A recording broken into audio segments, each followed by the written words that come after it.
1 week na ang chicken pastil ni Idol.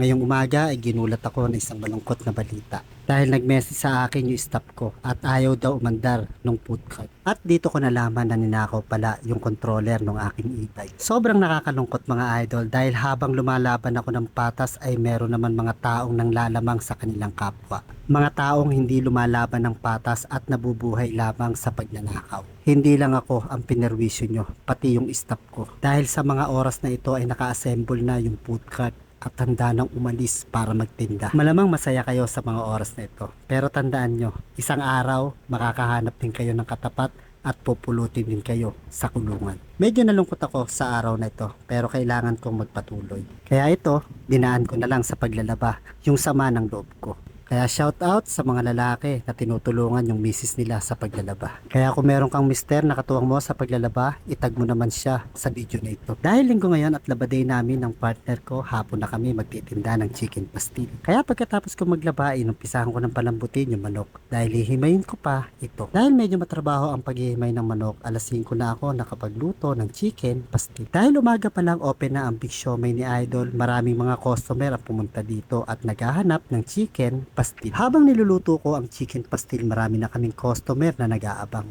Kaya pagkaluto nito, agad na namin itong sinerve sa kanila. Ito nga si ate, combo pastil ang in-order dahil masarap daw yung pastil kapag may itlog. Dahil sa dami ng customer, hindi na ako nakapag-video dahil tumulong na ako sa pagsiserve sa kanila. Sa dami ng customer, naubos ka agad yung unang luto. Kaya ito, tamang luto ulit ng chicken pastil. Isang linggo pa lang ang bago kong negosyo ng chicken pastil pero masasabi ko na stable na ito. Nangyari yan dahil sa suporta nyo mga idol. Kaya lubos ako nagpapasalamat sa inyo. Sa mga customer na malalayo pa ang lugar at dumadayo lamang dito para matikman ang chicken pastil ni Idol.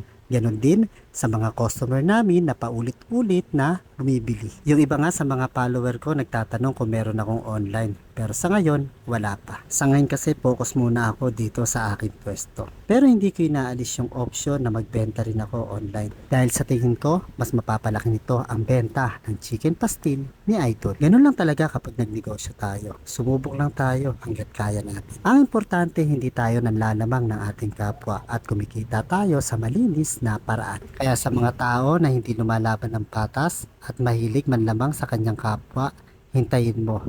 Digital ang karma. Sa pangalawang luto ng chicken pastil ni Idol, maya't maya ang dating ng mga customer namin. Kaya hindi ko namamalayan, paubos na pala yung niluto ko. Marami sa mga customer namin sa araw na ito puro repeat order dahil nagustuhan daw nila yung luto ko.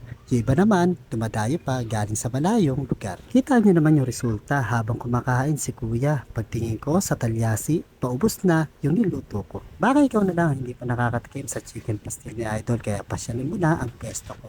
Patatagpuan ako along MacArthur Highway, Banga, May Kawayan, Bulacan. Katabi ko lang ang Pure Gold, Bigawayan at malapit lang ako sa simbahan ng Banga. Kita-kits tayo sa chicken pastil ni Idol.